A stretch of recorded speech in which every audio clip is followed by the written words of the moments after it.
और सीधे आपको देहरादून लिए चलते हैं, जहां पर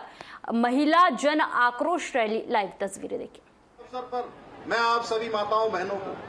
यह आश्वस्त करना चाहता हूं कि आपका ये भाई, आपका ये बेटा, हम सब मंचासीन जितने भी हमारी मातृशक्ति है, हमारे प्रदेश अध्यक्ष महेंद्र भट्ट जी है, आपके अधिकारों के लिए, आपकी सम्मान की रक्षा के लिए पूरी निष्ठा के साथ, पूरे समर्पण के साथ इसी प्रकार से लगातार कार्य करते रहेंगे। ये हमारा विकल्प रही संकल्प है। कांग्रेस को नारी शक्ति बंधन अधिनियम का विरोध कर महिलाओं के साथ किए गए अपने विश्वासघात का एहसास हो गया है। इसलिए आप देख रहे होंगे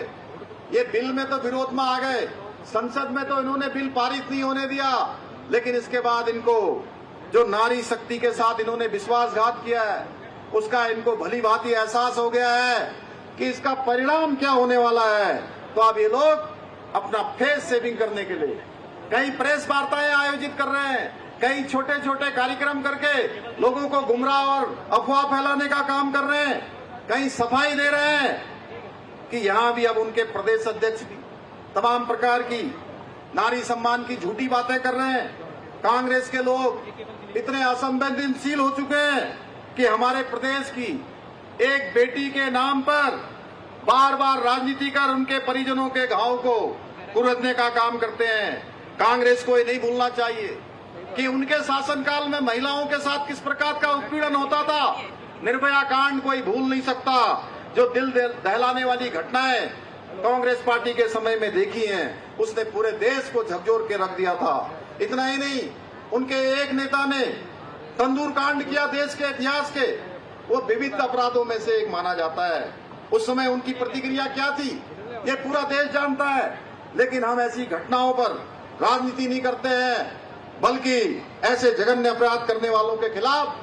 सख्त कार्रवाई सुनिश्चित करने की बात करते हैं, जिससे भविष्य में किसी भी बहन बेटी के साथ ऐसा अन्याय न हो सके।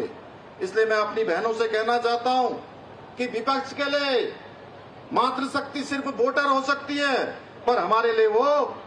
बेटी भी है, हमारे लिए वो बहन भी है और हमारे लिए वो मां भी है। मैं आज के इस अवसर पर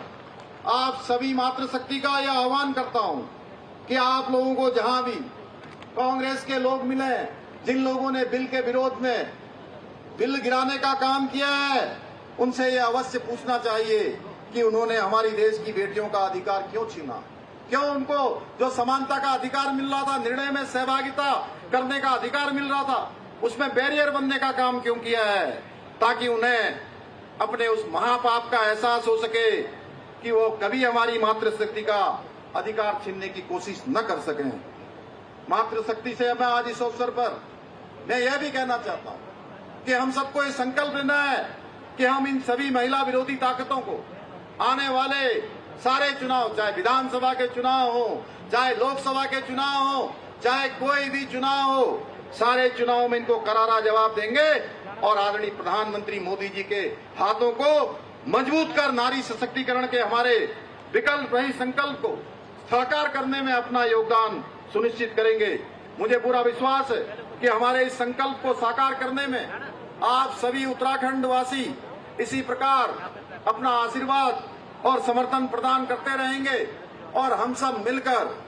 उत्तराखंड में मातृशक्ति के सशक्तिकरण के लिए एक इतिहास और एक मिसाल बनाने का काम करेंगे। इन्हीं शब्दों के साथ इतनी बड़ी संख्या में आप सब आए हैं, अभी हम लोगों को पद यात्रा भी करनी है।